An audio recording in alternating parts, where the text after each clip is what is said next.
السلام علیکم دوستو، کیسے ہیں سب؟ امید ہے خیریت سے ہوں گے۔ تو دوستو، آج ہم بات کریں گے سکندر اعظم کے بارے میں اور جانیں گے سکندر اعظم کے دلچسپ حالات زندگی، اور بات کریں گے سکندر اعظم کے دلچسپ حقائق کے بارے میں۔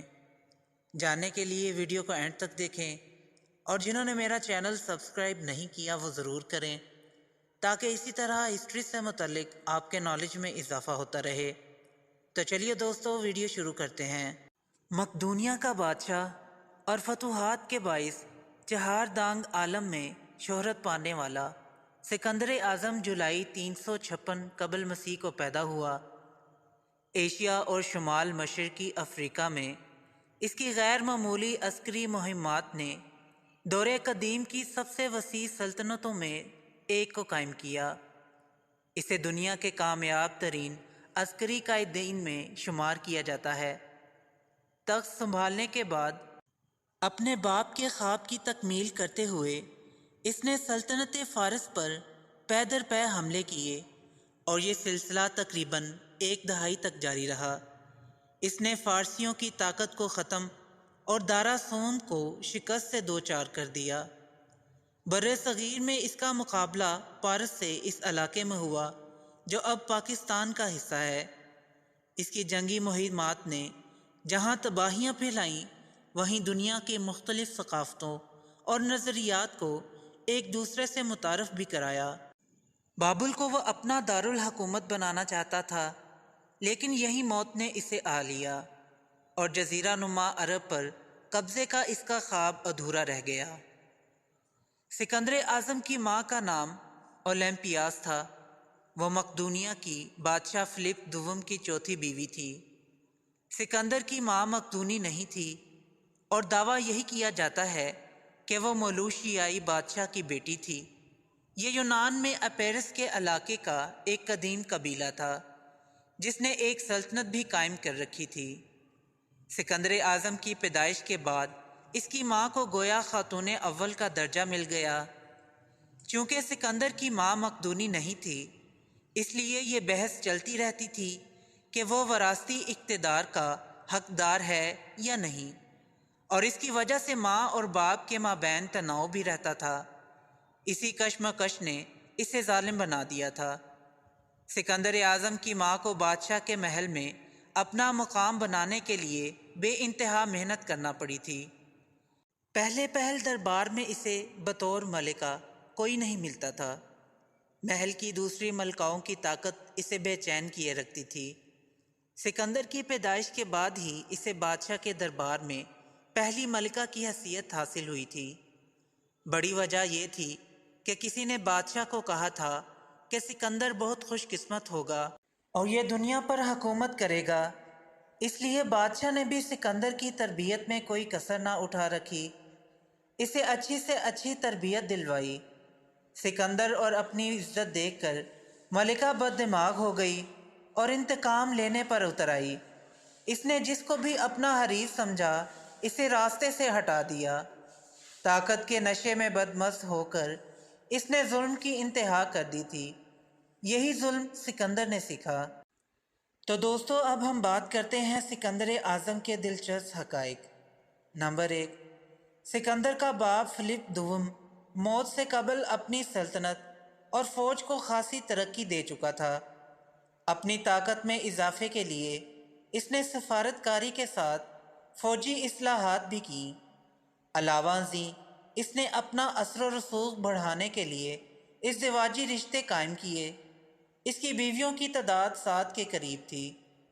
فلپ دوم نے پیادہ فوج میں ترتیب کی بنیاد رکھی، جسے مقدونی صف بندی کہا جاتا ہے۔ اس میں پیادہ فوج کا ایک حصہ قریب آ کر متحد ہو جاتا ہے۔ ہر سپاہی کے پاس سارسا کہلانے والی 20 فٹ لمبی برچھی ہوتی ہے۔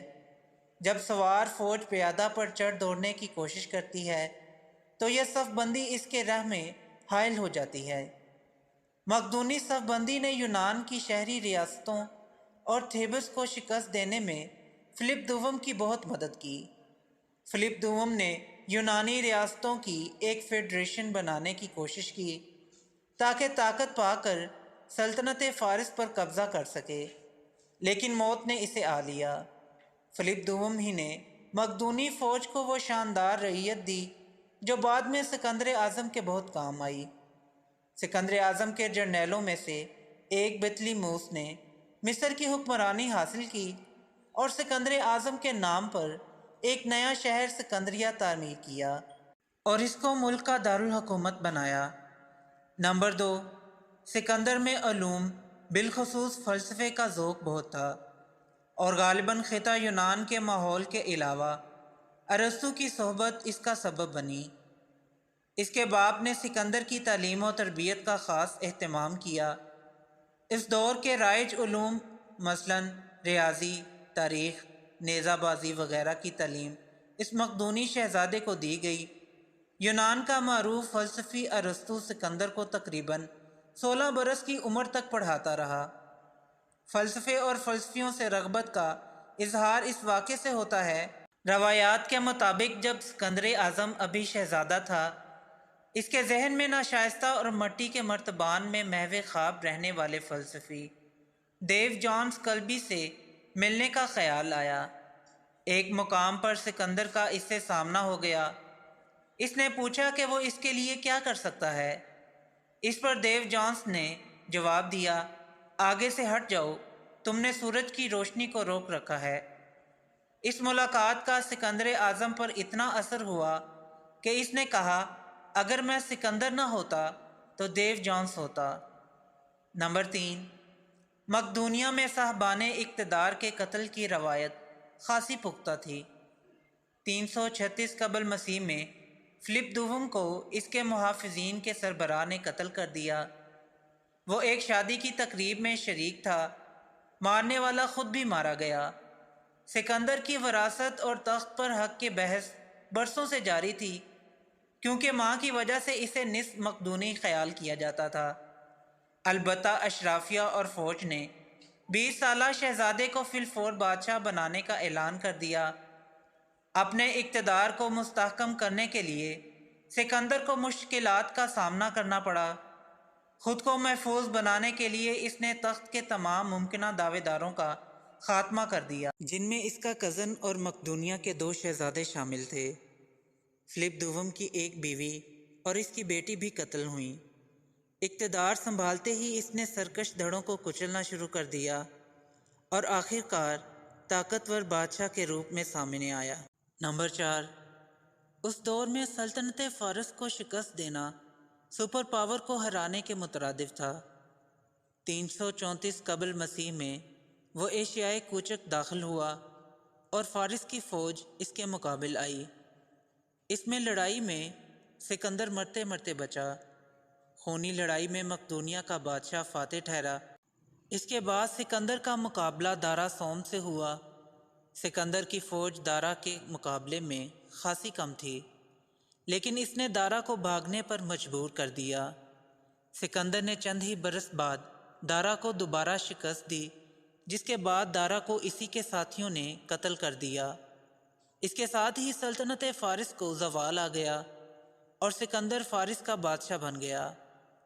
موت تا حال معمہ ہے۔ کہا جاتا ہے کہ 323 قبل مسیح میں عہد جوانی میں وہ بخار کی لپیٹ میں آ گیا اور اس کا انتقال 2 ہفتے تک منائے جانے والے ایک بڑے جشن کے بعد بابل میں نبوخت نظر دوم کے محل میں ہوا۔ موت کے سبب کے بارے میں تاریخ دانوں میں مختلف خیالات پائے جاتے ہیں۔ بعض کے مطابق اسے اس کے کسی قریبی نے زہر دیا۔